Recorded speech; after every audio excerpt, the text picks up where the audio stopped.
Bienvenidos a un nuevo programa de Traficantes de Cultura producido por Mundo Películas. En esta ocasión estamos muy contentos ya que contamos con Andrea Gutiérrez, candidata constituyente por el Distrito 10. Bueno, partimos por felicitarte por el gran triunfo que ya tuviste, este gran primer paso. Muchas gracias. Muchísimas gracias por la invitación. Hemos atravesado la primera barrera que nos ponía el sistema para la postulación a las candidaturas independientes, que fue conseguir las firmas, y nada, súper impresionada y contenta porque en el fondo obtuvimos bastante más de lo que necesitábamos, y eso siempre es un impulso para lo que estamos haciendo. Así que espero que sea una buena señal y que podamos seguir creciendo con este proyecto y con esto que estamos tratando de plantear y llevar a la Convención Constitucional. Bacán, bueno, felicidades. Y bueno, también tengo que presentar a Paola Arancilla, que es actriz feminista, quien me ayudará aquí con la entrevista también desde su lado cultural también y femenino. Sí, pues yo agradecer también tu invitación, agradecer y felicitar con todo el orgullo y la alegría a la Andrea por toda la gran labor que ha realizado. Y bueno, contarles que yo formo parte de Rosal Organizado, que es una asamblea autoconvocada del barrio Bellas Artes y Las Tarrias, que surge para el estallido social y con los cuales hemos estado activos desde ese momento hasta ahora, realizando entrevistas, lives, cooperativas, mucha participación territorial. Y de nuevo, Andrea, muchas gracias por asistir a esta entrevista. Muchas gracias a ti, Pau. Muchas gracias. Bueno, para partir, hacer una pequeña introducción de Andrea, que eres actriz, dramaturga, gestora cultural, expresidenta del Sindicato de Actores, pertenece a la Red de Actrices de Chile. Bueno, con todo este currículum por detrás, no nos extraña que todo el medio cultural esté aclamándote y promocionando tu candidatura. En base a esto, ¿en qué momento fue que decides lanzarte como candidata para la constituyente? Hace muy poquito. Fue hace muy poquito porque tuvimos una intensa reflexión en la red de actrices desde hace mucho tiempo, es decir, desde octubre en adelante nos hemos volcado tanto a las calles como a la reflexión constituyente, ¿no? a las asambleas que empezaron a surgir, como dice la Pau, en los distintos territorios, en los distintos lugares. Y en esa reflexión también nos implicamos en la discusión sobre paridad, en que saliera adelante ese proyecto, y posteriormente nos empezamos a preguntar qué lugar, sobre todo te diría yo, tras el acuerdo por la paz y una nueva constitución, que generó, yo diría, una separación de aguas, ¿no? Gente que no estaba de acuerdo con el acuerdo, y que era nuestro caso, donde nos parecía que en realidad pasaba a llevar una serie de cosas que se habían levantado en la calle, una serie de demandas, una forma en realidad de participación diferente, no el control a través de los partidos políticos, y el tiempo nos empezó a dar la razón, porque para participar en el proceso constituyente había que derribar una serie de cercos que los partidos ya tenían muy amarrados para su participación en la Convención Constitucional, y ahí entre la duda de decir, bueno, lo intentamos, y la verdad es que nada nos resultaba muy coherente, no existía ninguna posibilidad de que estuviéramos en un cupo supuestamente independiente que ofrecían los partidos. Además, honestamente, a mí nadie me ofreció eso. Sí, se lo pueden haber ofrecido otras compañeras que son más conocidas, más famosas, pero en mi caso a mí incluso me dijeron, podría ser alguien de las actrices, pero no podría ser tú porque no eres conocida. Entonces, obviamente ese camino lo rechazábamos de antemano. No había posibilidad vinculado, mucho menos a un partido político, más que eso, porque en el fondo la autonomía para la red de actrices es uno de sus valores más importantes.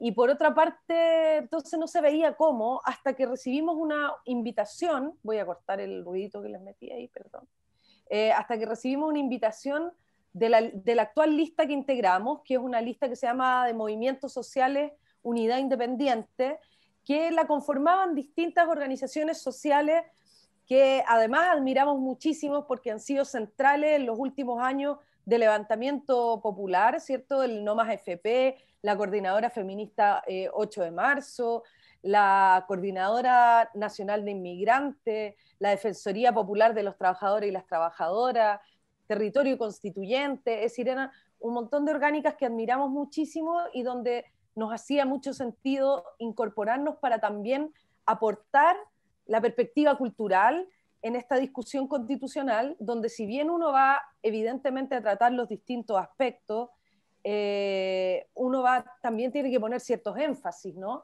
Y esos énfasis, esta era la posibilidad de hacerlo. Y eso pasó hace 17 días atrás, una cosa así, y dijimos sí, vamos, y nos implicamos con todo a juntar las firmas que había que juntar, que eran 1000, era un desafío súper grande, y bueno, ayer ya podemos decir que juntamos 4700 y tantas firmas, y lo que nos hace como tremendamente felices, porque como dices tú, tuvimos a gran parte del sector cultural reaccionó súper bien a esta propuesta, gente con la que además he tenido la suerte y la fortuna de trabajar por muchos años, y esto se materializó, creo que tenía sentido. Entonces, como que se notó que tenía sentido abordar este desafío. Así que así fue un poco como llegó este momento. No hubiera llegado de ninguna otra manera porque no existía ninguna posibilidad que yo, de manera personal, dijera como, estoy llamada para... No, ese como llamado divino de soy una persona adecuada para contribuir en la escritura de la Constitución no me da para tanto de la autoestima. Entonces, pero tenía todo el sentido en este proyecto colectivo y en este desafío colectivo de instalar la cultura ya desde una perspectiva mucho más amplia que la que comúnmente dialogamos y conocemos por el sistema en el que estamos viviendo. ¿Y cómo ha sido este proceso? Ya que dices que fue un camino rápido, ¿cómo ha sido el proceso desde que comenzaste este camino de lanzarte hasta hoy que ya juntaron más de 4000 firmas para ti a modo personal? Muy vertiginoso, muy alegre también, muy feliz, como son muchas manos, un equipo muy grande, pero que a la vez se extiende como en anillos en distintos lugares, mucha gente dispuesta a colaborar desinteresadamente, y además para mí la tranquilidad también de que siento que son personas que están involucradas con el proyecto y con lo que representamos, más que porque me están haciendo un favor, ¿me entiendes? Y eso es poco común, ¿cierto? Una campaña o una precandidatura que pudiese tener mística en torno a ella por lo que significa desde el punto de vista de las reivindicaciones, tanto desde el feminismo como desde la cultura, ha sido un proceso muy, muy feliz. Y además que era un momento donde estábamos solo las y los independientes corriendo, entonces todo también es más épico, todo es distinto, todos tenemos los mismos recursos, las mismas dificultades. Ahora no, ahora cambia radicalmente el contexto. Algo iba a decir la Pau, que la veo ahí. Sí, que bueno, ahora voy a decir otra cosa, pero es que en relación a lo que tú dices, que en el fondo tú has tenido un apoyo real, certero, yo quería decirte que sí, que yo creo que tú eres una persona que tiene una carrera, por decirlo así, política, que sabe lo que está haciendo, que entiende, porque eres una profesional de la cultura, también eres feminista. Entonces, en relación de eso, a mí me gustaría que tú me contaras cuáles son los puntos o los hitos reales, intransables para este proyecto, para esta constitución, en el fondo, para esta creación. Eso me gustaría saber.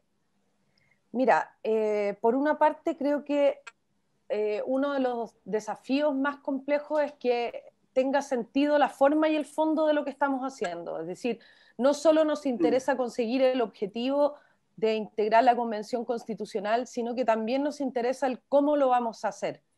Y eso está reflejado desde la candidatura en adelante, porque estamos también rompiendo un paradigma asociado a nuestra profesión, que es aprovechar ¿cierto? Las caras visibles, las personas conocidas, para hacerse de una rápida adhesión ciudadana. Acá tenemos ese punto un poco en contra, en el sentido de que acá hay que instalar una persona que no es conocida, pero sí que tiene una trayectoria en el medio.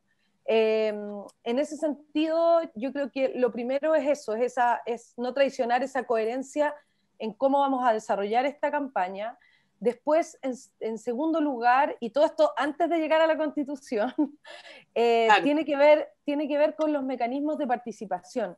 Es decir, cómo la candidatura, y yo diría que la lista en su conjunto, se hacen responsables de hacer eco y hacer resonancia de la soberanía popular, ¿no? De lo que ha manifestado la gente en las calles, de lo que hemos manifestado millones en nuestras demandas sociales, hacer cauce, ¿cierto?, de esos contenidos, pero a través no de decirles, oye, yo los voy a representar, yo no los voy a traicionar, confíen en mí, no desde ese acto demagógico político tradicional, sino que desde el compromiso de decir, cuando se conforme la Convención Constitucional, lo primero que tiene que suceder es que nos demos un reglamento, y ese reglamento debe integrar medidas concretas de participación de la voz popular, ¿no? De esta voz organizada, popular, que ha hecho las demandas que ha hecho, y para eso tenemos que habilitar mecanismos que existen, mecanismos que incluso permitirían que en momentos donde no hay acuerdo dentro de la convención se puedan hacer consultas populares, donde las personas que son elegidas en la Convención Constitucional deben rendir cuenta a sus distritos, deben tener encuentros, asambleas, donde además esa información se sistematice y sea considerada de manera vinculante en el proceso. Es decir, resguardar que haya una vinculación real entre la ciudadanía y la Convención Constitucional, creo yo, debe ser el primer acuerdo que tiene que hacer un convencional que sea feminista, antineoliberal, cultural, como es el caso nuestro. Y los no transables tienen que ver justamente con esta perspectiva feminista, ¿no? Yo creo que lo vimos en las vísperas de las inscripciones de los partidos, ¿cierto? Todas las horas previas, donde se movían las piezas, sacaban personas, ponían personas, bueno, y ahí lamentablemente sacaron los partidos una vez más, no diría que me sorprende, a mujeres feministas que estaban consideradas en los cupos, para poner o a hombres o a mujeres no feministas. Y en ese sentido, quienes podamos prosperar en esta tarea, quienes lleguen finalmente, quienes sean las mujeres feministas que lleguen, van a tener una tarea compleja, que es entregar una perspectiva feminista y de género a la escritura completa de la Constitución.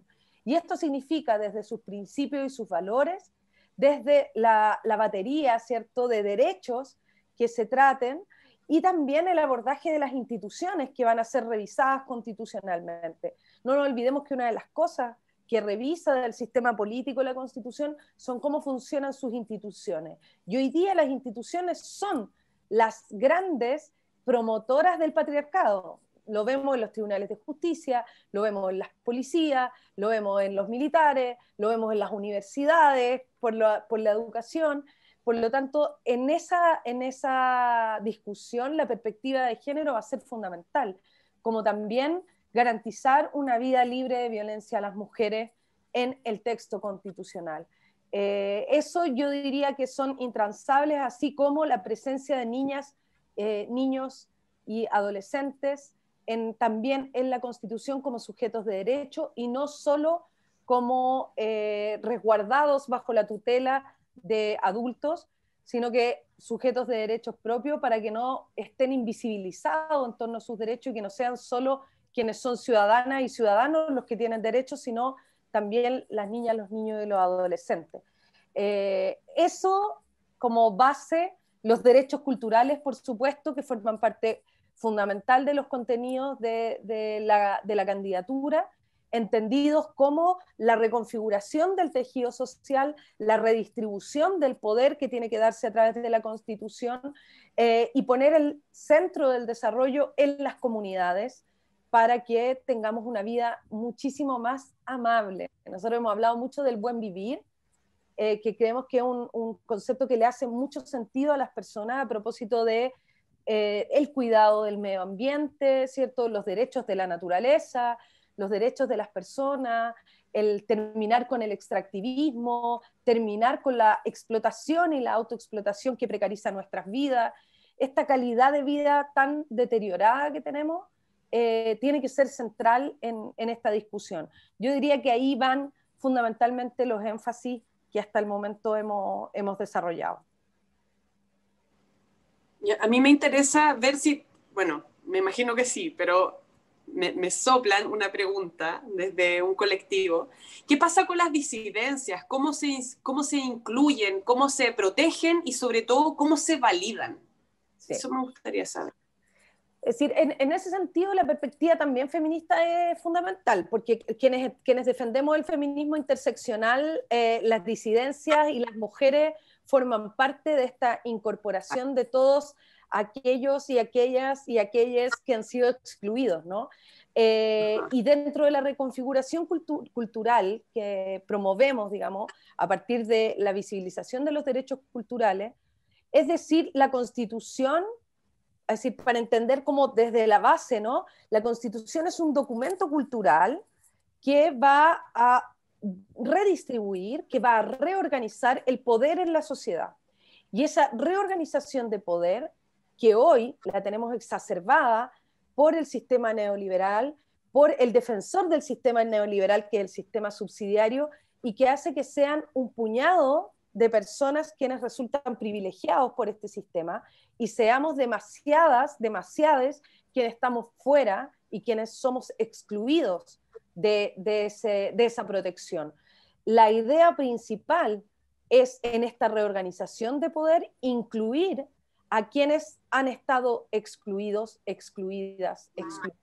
En ese sentido, las disidencias, las mujeres, que aunque seamos la mitad de la sociedad, hemos vivido en marginalidad y atravesadas por violencias, tanto las disidencias como las mujeres, los pueblos originarios, ¿cierto? El pueblo tribal afrodescendiente, las comunidades migrantes, son todos hoy día, todos excluidos del mapa social y puestos en situación de subordinación, pero además, sobre todo, en peligro de violencia. Por lo tanto, toda protección a estos grupos especialmente vulnerados, especialmente vulnerables, debe ser resguardar su protección con una perspectiva no solo feminista, Pau, sino que también de derechos humanos. Porque los derechos humanos, y por eso nosotros hablamos siempre y recordamos siempre que los derechos culturales son derechos humanos, porque los derechos humanos se ejercitan finalmente a través de nuestra vida cultural. ¿Ya? Hablamos generalmente de los derechos humanos cuando se violan, pero no pensamos que diariamente tenemos la posibilidad de ejercer nuestros derechos humanos a través de la participación cultural, a través de la interacción comunitaria. Pero resulta que para algunos esa intersección, ese espacio de interacción comunitaria no existe. Le está prohibido o está atravesado por violencias que les discriminan. Y en ese sentido, tanto disidencias como cualquier otro grupo que hoy se sienta marginado, vulnerado y desintegrado de esta sociedad, debe ser incorporado. Y debemos trabajar bajo una lógica de integración y diversidad. Esos ejes son fundamentales para entender los valores también de la Constitución. Es decir, integrar y diversificar, porque la vida cultural, cuando tú te encuentras en tu comunidad, con tus vecinos, tú te das cuenta que ahí uno empieza a integrar las diferencias, ahí uno empieza a entenderse. Si no tenemos esta vida, si no tenemos este derecho colectivo, lamentablemente, ¿cierto?, nos individualizamos y empezamos a volvernos también intolerantes de las otras realidades. Por eso es tan importante esta recuperación y por eso es tan importante garantizarla constitucionalmente, porque como los derechos culturales no están en la Constitución actual, no los pedimos, no los demandamos, porque no estamos en relación con ellos. Respecto a eso mismo, bueno, cabe destacar que la cultura debería ser integrada como una necesidad básica. Respecto a lo que tú hablas y mencionas, dentro de esta pandemia también nos hemos dado cuenta que algo que siempre se ha hecho como una crítica como mala onda que surge desde cierto punto y que se habla de que, no sé, de que el cine chileno es malo, y ese tipo de cosas, y siento que una de las cosas positivas que se han dado con la pandemia es que la gente tuvo más acceso a la cultura de cierta forma. Igual tampoco, respecto a lo mismo que dices tú, Andrea, podemos hablarlo de como a modo general, porque, no sé, por ejemplo, yo conversando con Gabriela Sandoval, que trabaja en Sanfic, que genera varios festivales, me cuenta que las entradas de Sanfic se agotaban así, en un instante, para comunas y sectores donde ellos ni siquiera sabían que tenían llegada. Entonces, en base a esto, nos hemos dado cuenta que efectivamente el público chileno sí está hambriento y tiene hambre de consumir series, películas. Hemos visto lo que pasó con el éxito de Pacto de Fuga, con las series que han salido en Amazon. Y finalmente nos dimos cuenta que la gente sí lo quería. Aún así parece que los únicos que nos damos cuenta somos nosotros, la gente, pero el gobierno en realidad no reacciona y finalmente terminan cortándole las piernas a la cultura todo el rato, todo el tiempo. Es lo mismo, si podéis ir a meterte a un mall, podéis subirte a un avión, un lugar como un cine o un teatro donde efectivamente sí pueden contabilizar a la gente que está dentro. Vi fotos, asistí también a algunos eventos donde eran, si ibas acompañado tenías 2 asientos, los tres que seguían estaban desocupados, para el otro lado habían 2 desocupados, entonces efectivamente hay cosas que sí se pueden hacer por la cultura, pero parece que están constantemente cortando las piernas y tirando cosas para que no funcione, con lo poco con lo poco que le entregan a la cultura, además están constantemente atacándola. Tú que has sido gestora cultural, que trabaja en la red de actrices, ¿podrías contarnos un poco más qué te pasa a ti con esto y cómo pretendes tratar de darlo vuelta? Sí. Mira, yo creo que hay dos como ámbitos de análisis ahí. Por un lado, efectivamente existe la sensación como de menosprecio de lo propio, ¿no? Pero ese menosprecio de lo propio no es un voluntarismo, no es que la gente voluntariamente, sino que también tiene que ver con los canales de información, con cuánto acceso tenemos, y ahí hay un aspecto de los derechos culturales que es bien interesante, que es el derecho al acceso a la cultura, ¿no? Y ese también puede ser un derecho como constitucional garantizado. El derecho al acceso a la cultura debe ser algo que esté garantizado para todos, ¿no? No solamente para aquellos que tienen el poder adquisitivo de hacerlo, pero sobre todo, y más que el poder adquisitivo, el tiempo de poder disfrutarlo. Porque algo que sucede también, y por eso tú en el análisis está muy correcto el hecho de decir, en pandemia nos dimos cuenta que sí se podía, que por ejemplo hubo avidez por ver series, por ver películas, por escuchar música, por leer libros, etcétera, etcétera. Claro, porque tuvimos tiempo obligado. Tuvimos tiempos de cuarentena total obligados a estar encerrados en nuestras casas. Por lo tanto, tuvimos tiempo y el tiempo hoy día en una sociedad como la nuestra es un bien demasiado escaso, porque las jornadas laborales son inhumanas, porque los traslados en transporte son inhumanos, porque las cargas laborales no son solo las remuneradas, sobre todo para las mujeres, sino que también de cuidado y de cuidado doméstico, de cuidado de familiares que están bajo nuestra responsabilidad. Entonces, es muy difícil combinar esa vida con el goce justamente de las disciplinas artísticas que son parte de la cultura.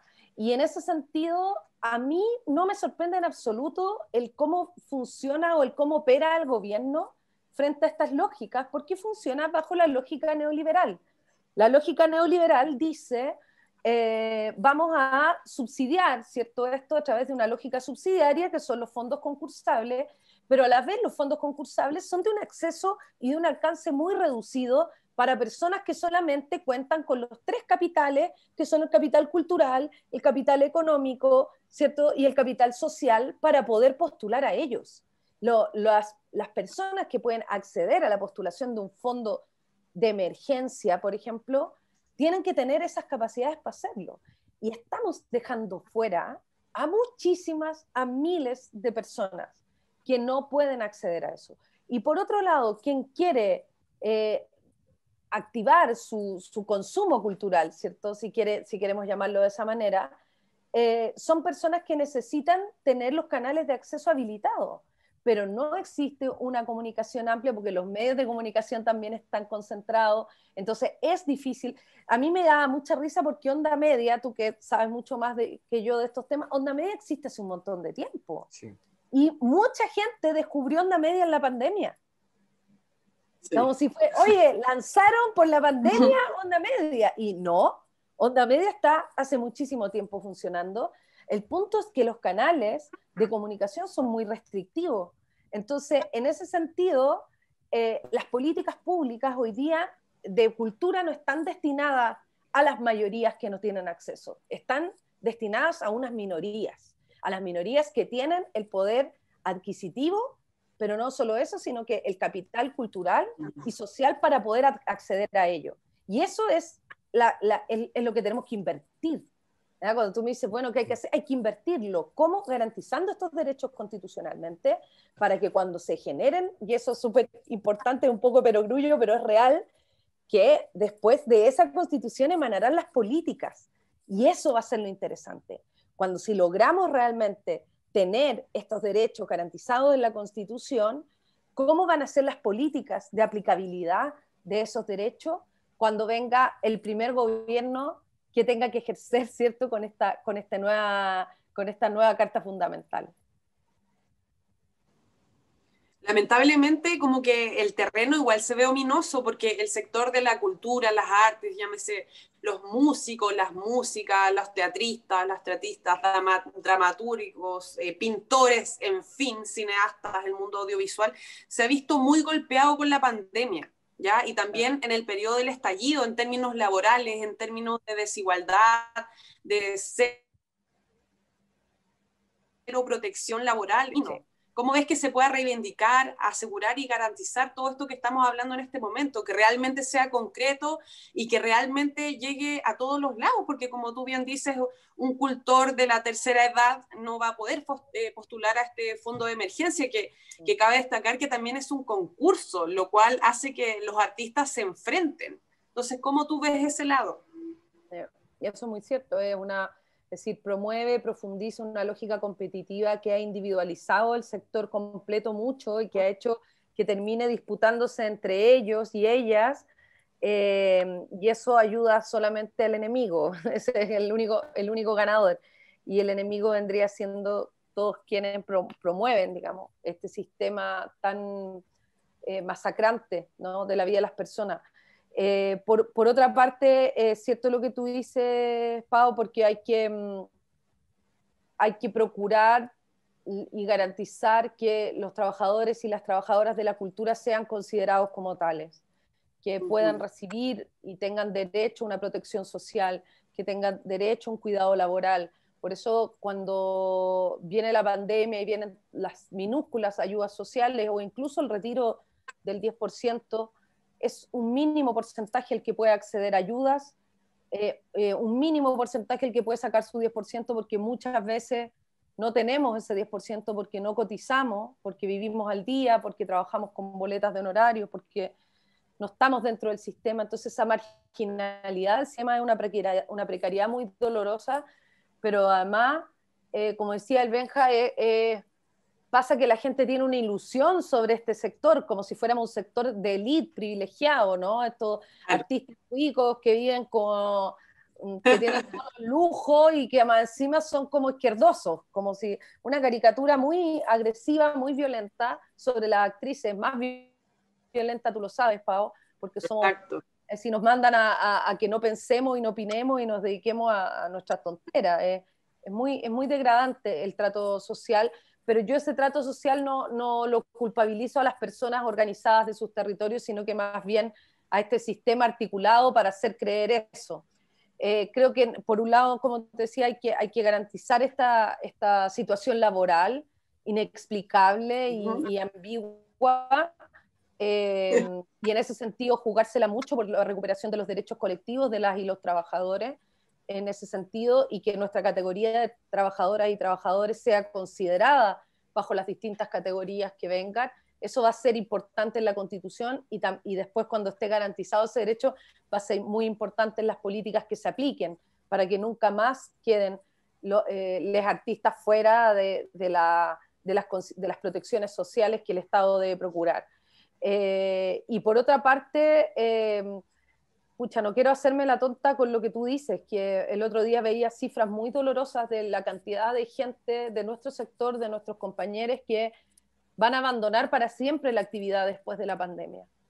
Que la recuperación económica o la crisis económica que han vivido al perder sus empleos, sus fuentes laborales, los han hecho dedicarse a otras actividades, y eso va a significar que difícilmente vuelvan a la actividad artística, porque van a emprender otros caminos y porque este golpe de inestabilidad fue muy duro. Y eso es aún más profundo en las mujeres, que son las primeras en abandonar la actividad artística por las labores de cuidado a las que generalmente se les asume como responsables.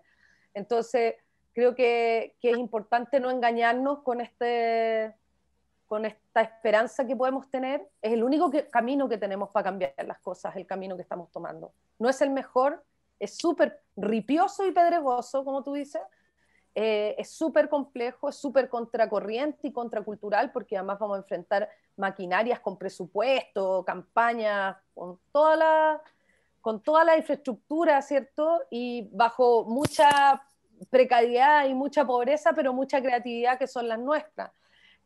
Así que hay que ser realista, hay que caminar con los dolores a cuestas, pero es la manera que tenemos para cambiarlo, entendiendo que estamos en un escenario de urgencia hoy. Es decir, que hoy día debiesen asistirse con soluciones concretas y con protección concreta a un sector que está en la, sin duda, peor crisis de toda su historia, cuando ya desde antes vivía en crisis.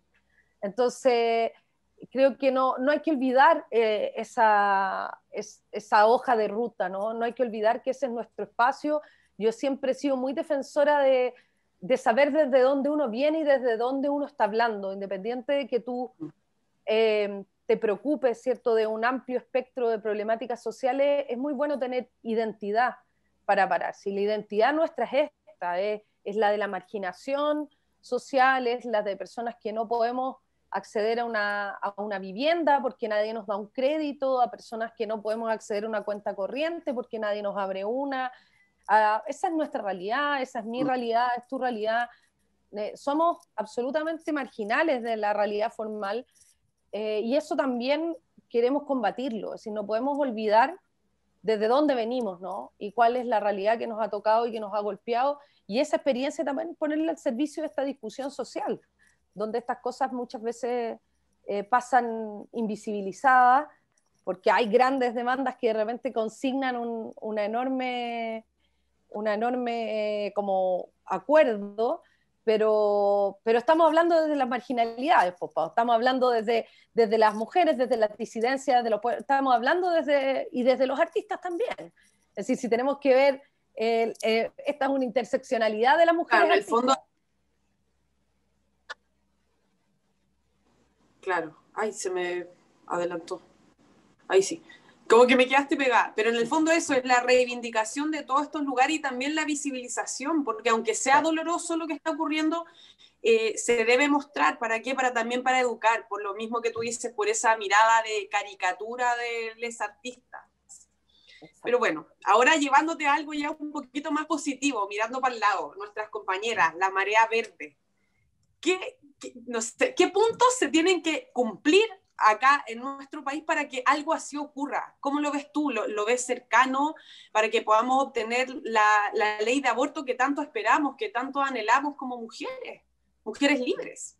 Sí, bueno, fue un golpe de energía para el continente, yo creo, sí, ¿no? Como es posible, porque pasa que después de tantas negativas uno empieza a ver que esto es demasiado cuesta arriba y que es demasiado difícil, y ellas demostraron insistentemente, porque esto no fue una cosa de un día y un golpe de suerte, esto fue un trabajo sistemático de muchísimos años, de muchísimos colectivos feministas, y yo creo que primero ahora se está discutiendo la despenalización, ¿no? Se va a entrar en estos días, se va a generar una discusión que me parece muy bien que se genere, porque estamos en el momento para poder hacerlo, para poder romper algunas barreras, pero tenemos un conservadurismo en Chile que insiste en sumar a la ideología y a la religión en las conversaciones que son de política pública, lo que genera una enorme confusión.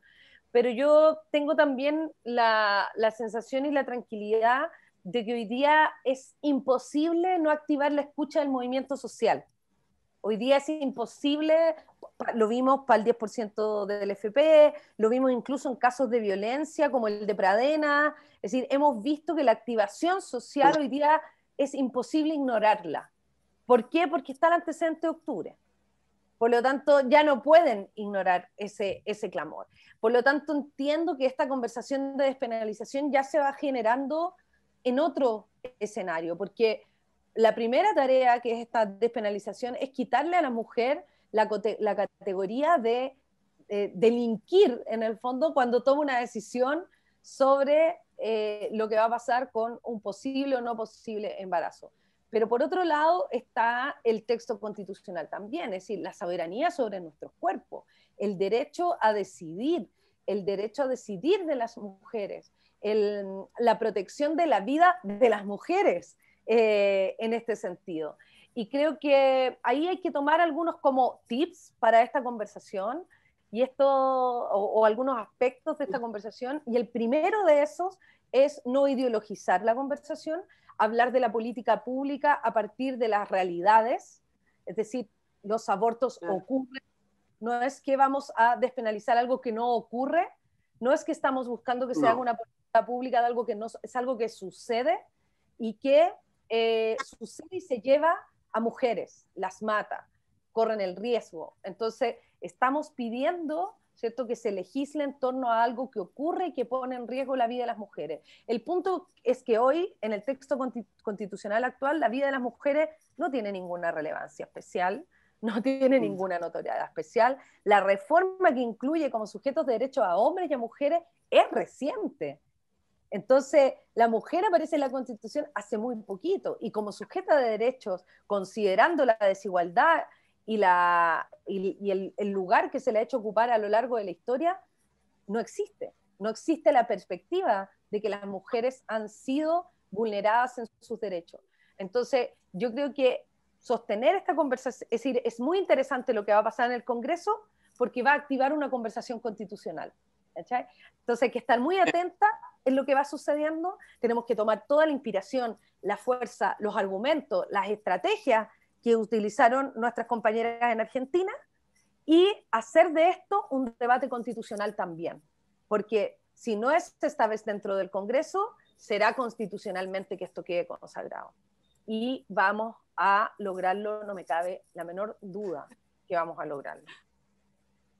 Ya, a raíz de lo que tú dijiste, de que hay estrategias dando vueltas y que realmente hay una enorme confusión, ¿qué pasa? Que hoy en día hay como personajes que se adueñan del feminismo, que hoy en día cualquiera es feminista sin propiamente tal entender las bases. ¿Tú crees que hay desinformación, que hay confusiones o cómo ves eso? Porque si bien es cierto, tú te declaras feminista, ¿qué te diferencia de cualquiera que lo diga? No sé si me entiendes.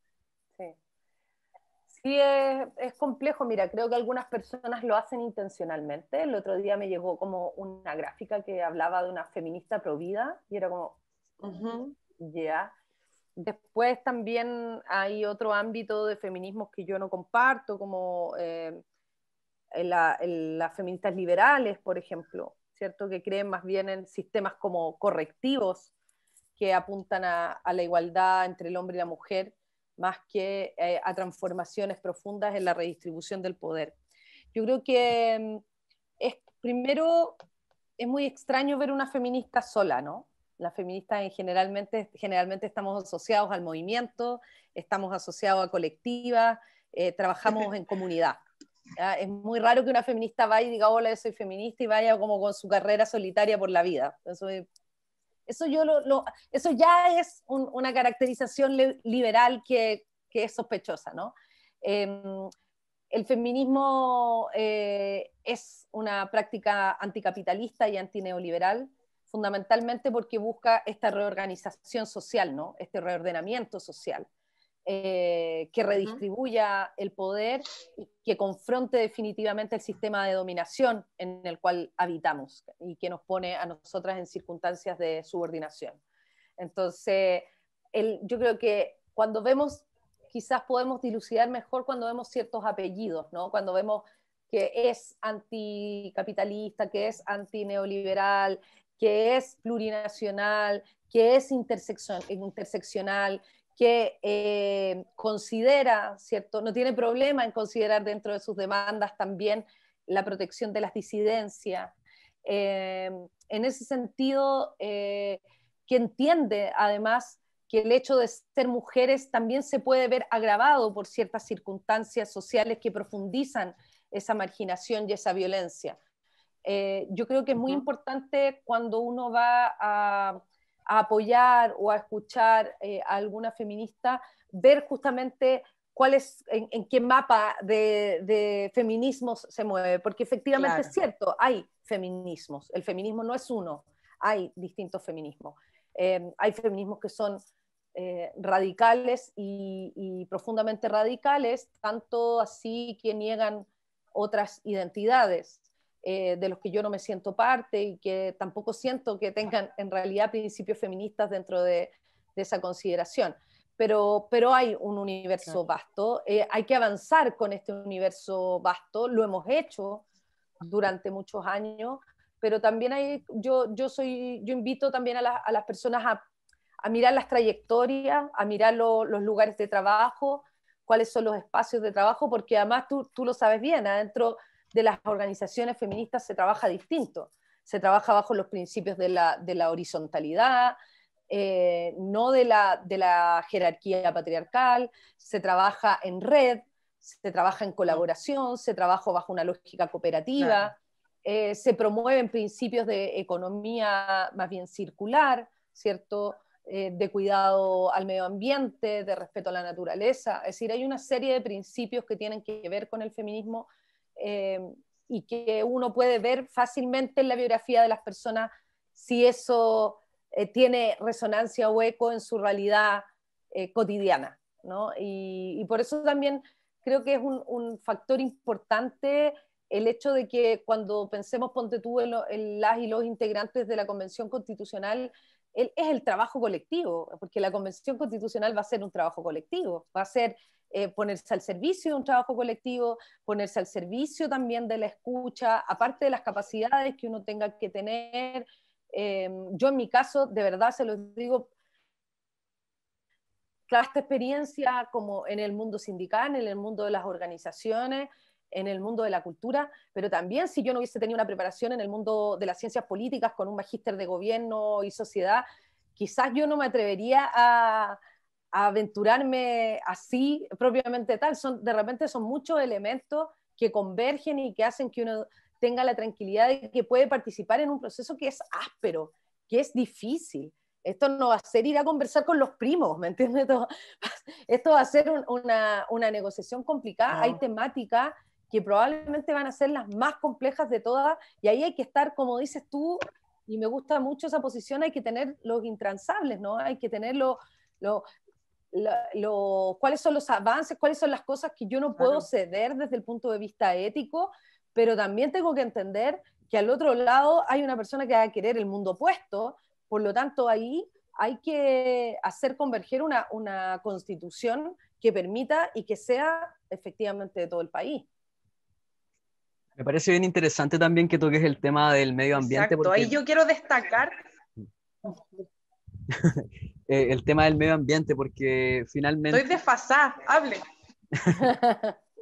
Porque no son muchos los que tocan este tema, y finalmente yo desde mi posición yo soy vegano, entonces a mí yo tengo como bastante conocimiento sobre el tema. Entonces si vamos a trabajar por un futuro mejor, por un futuro a nivel país, me parece súper interesante que tengamos un país donde trabajar, ¿cachai? Porque finalmente si se están explotando los ríos, sobreexplotando los mares, matando animales, acabando el agua, matando animales a destajo, acabando con el agua, quitándonos ese bien y explotando, finalmente si agarramos un libro básico sobre el cambio climático, nos damos cuenta que no tenemos una esperanza de más de 50 años, entonces me parece súper relevante que se toque esa temática porque finalmente estamos trabajando, la gente quiere una nueva constitución en pro de un futuro mejor, pero es súper importante que se plantee, y te felicito por eso, el tema medioambiental, porque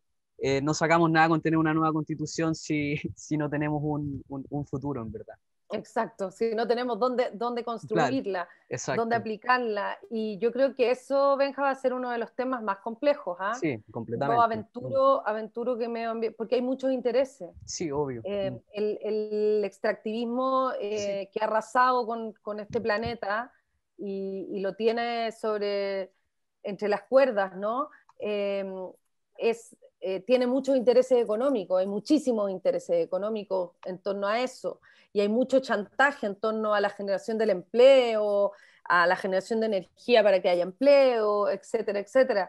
Entonces va a ser una gigantesca discusión, pero yo creo, tengo la impresión de que hay grandes personas, nombres y colectivos que van a estar muy atentos a esta conversación constitucional, porque mira, cuando sale el ministro de Agricultura, que es un hombre que es dueño de algunos litros de agua de este país, y sale de su cargo para ir a la convención constitucional, tú sabes que va a defender su rancho, que eso es lo que él va a hacer, a eso va. Entonces, ahí uno dice, bueno, acá hay intereses fuertes de por medio, acá hay cosas relevantes para estas personas y sus intereses económicos, y ahí es donde yo digo, la sociedad, si nosotros habilitamos estos mecanismos para que la sociedad incida, vote, este tipo de cosas, a mí no me cabe duda lo que piensan las grandes mayorías, que piensan lo que tú acabas de decir. No me cabe duda que es así. Por lo tanto, si la incorporamos en esta discusión, si nos valemos también de esa soberanía popular para salir de estas decisiones tan complejas que van a tener tantos intereses sobre la mesa, es probablemente la forma de salir de ese embrollo. Pero creo que es tan importante plantear que quizás esta es la conversación justamente número uno. Hola, ¿queremos tener país? ¿Queremos tener constitución para el país o qué? Tenemos que tener este país, tiene que existir este país, ¿cierto? La recuperación de las aguas, las industrias alimenticias que además no solo matan animales, sino que contaminan enormemente. Entonces, la desregulación además que hay en Chile en torno a todos estos temas, las construcciones mineras que han dejado a pueblos en sequía absoluta, ocupando todo el agua para su faena. Entonces, hay un concepto que les invito a revisar, no voy a poder profundizar hoy día, pero yo espero hacerlo pronto, que se llama el derecho de la naturaleza. Y es un derecho que existe ya en algunas constituciones en el mundo, y que creo que es algo que tenemos que hacer. No puede ser que la naturaleza siga siendo saqueada. No puede ser esa forma de funcionar y de operar permanentemente. Entonces, ahí hay que hacer un compromiso, y también sería bonito fijarse en eso, como porque a veces le damos mucha importancia a los constitucionalistas, ¿no? Como al abogado que maneja, pero estas cosas son tan... Nuestra vida al final se hace en nuestros espacios, en los espacios que habitamos, en los espacios que vivimos, en los entornos donde respiramos. Si no partimos por preocuparnos de eso, difícilmente vamos a preocuparnos de otras cosas. Claro, bueno, y en la pasada no al TPP-11 también entre medio. Totalmente. Y viste además lo irregular del proceso. A mí no me deja de impactar. Me alegro mucho lo que pasó ayer en el Senado, que se hayan negado a ponerlo en tabla, diciendo que este no es el momento para la discusión de un tratado que tiene tanta incidencia además en una nueva constitución y que puede afectarla profundamente, pero además las mentiras, es decir, cómo efectivamente al final se comprueba a través de una investigación que saca CIPER que los propios asesores de Chile habían recomendado otros textos que finalmente terminaron dictándole las transnacionales y favoreciendo los textos que proponía Estados Unidos. Es decir, cómo se arrasa con tantos derechos, ¿no? Y que afectan profundamente la vida cotidiana de las personas, ¿no? no en abstracto, es efectivamente en nuestras vidas. Pau. Sí, que parece que estoy con problemas de internet, perdón. Con todo lo que yo escucho, de todo lo que has contado desde este lugar humano donde tú te sitúas, se me hace concreto, elocuente y coherente el buen vivir. Siento que todos estos puntos, la cultura, los derechos de las mujeres, de las disidencias, el medio ambiente, todo lo que tú abarcas es global a una persona cotidiana y cercana. Yo siento que por eso tú recibiste tanto apoyo y estoy segura de que vas a seguir recibiendo y ojalá podamos seguir visibilizando todo lo que tú englobas. Yo te felicito, sin duda que va a ser una gran campaña y que sigamos adelante y qué rico ser parte de la RACH y qué rico poder tener una representante que es actriz, que tiene un bagaje cultural, un bagaje político, has levantado el CIDARTE, la Ley de Artes Escénicas, estás en la calle, eres una persona real. Yo doy fe de eso. Así que muchas gracias, Hemos Andrea. estado juntas. Yo de verdad que quedo súper contenta. Hemos estado juntas, por eso ya es rico, que es una persona real, cercana, que a veces, como tú dices, de repente la política aleja, incluso los partidos políticos. Hoy en día, no sé, la lucha está en la calle, la resistencia, la contracultura también, si se quiere. Entonces, a mí, más que nada, tu discurso se me hace cercano. Creo que quienes tenemos que escribir esta nueva constitución somos personas de carne y hueso, la normalidad, la cotidianidad, la calle. Eso. Muchas gracias. Oye, yo también, bueno, después de lo del cambio climático y lo de la naturaleza, yo me confieso que ahora te amo. Oye, para cerrar, bueno, queremos agradecerte tu tiempo de conversar con nosotros, responder nuestras dudas, estamos traspasando lo de la gente también. Antes de despedirte, Sí. también te queremos dejar el micrófono abierto por si quieres decir cualquier cosa. Y antes, también Un Mundo Películas, Traficantes de Cultura, cuentas con todo nuestro apoyo para seguir aportando en tu campaña y visibilizándote y el gran trabajo que quieres hacer y representarnos a todos nosotros al final.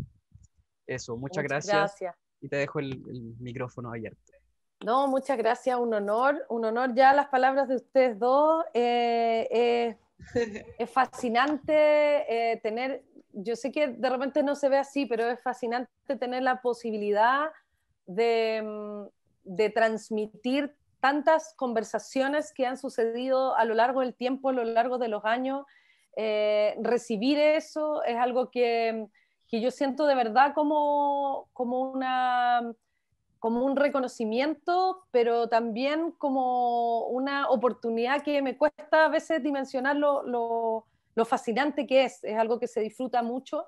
Quiero hacerles la invitación a ustedes, por supuesto, primero que nada, porque ya abrieron la puerta, entonces yo me meto con todo. Hacerles la invitación también a sumarse. Nosotros estamos en este momento en una reconfiguración de todo el equipo porque nunca hemos hecho esto, nunca hemos hecho campaña, nunca hemos hecho este tipo de cosas, entonces estamos aprendiendo a la velocidad de la luz. Hemos tenido muy bonitas experiencias, probablemente hemos hecho cosas de manera muy distinta y las seguiremos haciendo porque es lo que somos, pero también invitarles a ser parte del equipo. Tenemos una web que se llama andreaconstituyente.cl donde nos pueden escribir tanto si quieren como aportar con temas, si quieren que incorporemos problematizaciones que nos estamos viendo, que nos estamos ampliando, que tenemos que abrirnos a contemplar y a mirar mejor, si quieren invitarnos como a su comuna, a su territorio, a sus asambleas, a sus cabildos, etcétera, etcétera, pero también si quieren trabajar con nosotras y con nosotros en este equipo, tenemos muchas misiones que se pueden tomar, porque además esta es una campaña completamente nueva que tiene pocas referencias. Primero, porque nunca hemos elegido a este tipo de personas. Segundo, porque estamos en pandemia, por lo tanto es todo más complejo, es más difícil, probablemente vamos a tener momentos de cuarentena, entonces hay que hacerlo todo diferente. y porque vamos a estar hablando de cosas diferentes, no vamos a estar con la lista de supermercados que generalmente están las campañas, ¿no? Como yo te ofrezco esto, te ofrezco esto. Es muy linda porque la gente a veces me dice, Andrea, ¿cuáles son tus propuestas? Y yo digo, mira, yo tengo énfasis sobre los derechos y sobre la Carta Constitucional, pero también tenemos que construirlo y construirla juntos. Entonces, también es incorporar una nueva dinámica de trabajo, así que dejarlas y dejarlos invitados a que se sumen, a quien tenga ganas, desde donde sea el talento que tenga, va a ser muy bienvenido y bienvenida, porque necesitamos muchas manos para poder revertir la plata que tienen los otros, la plata, la maquinaria, la sede, todo eso que tienen, que nosotras no tenemos. Y nada, decirle a ustedes que es un honor, todas las veces que quieran, conversemos de los temas que quieran. Si hay dudas, inquietudes, la puerta va a estar siempre abierta, de ida y vuelta, sí. Ustedes preguntan, yo también pregunto, y así. Y así construimos en conjunto, que es lo que estamos tratando de aprender a hacer. ¿Podrías repetir la página web para toda la gente que nos está viendo? andreaconstituyente.cl. Y también, mira, yo hago esta cosa un poco tarde, pero yo me quedo hasta como las 3 de la mañana revisando mensajes internos de Instagram y todo eso para responder uno a uno. En las redes sociales también, Andrea Gutiérrez B, que es mi Instagram, Travesía77 soy en Twitter, sé que es indigno, pero eso soy, ese es mi nombre. Y en Facebook también, que lo reviso un poquitito menos, porque Facebook es poco amable, pero yo siempre estoy ahí tratando como de contestar todos los mensajitos, pero la web también es el mejor lugar porque ahí ya vemos más personas mirando el correo.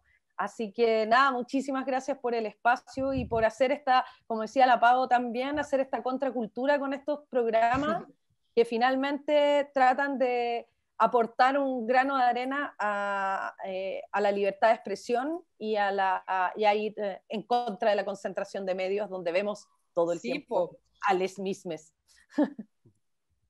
Bueno, Andrea, exacto, muchas gracias. Y también la invitación para todos los que vean este video. Dale. ¡Ay, estoy cruzada! Dale. Que para todos los que vean este video, que lo compartan, que se visibilice, que se comparta, que se reproduzca, para que todos sepan todo lo que hace esta hermosa y gran y potente mujer. Eso.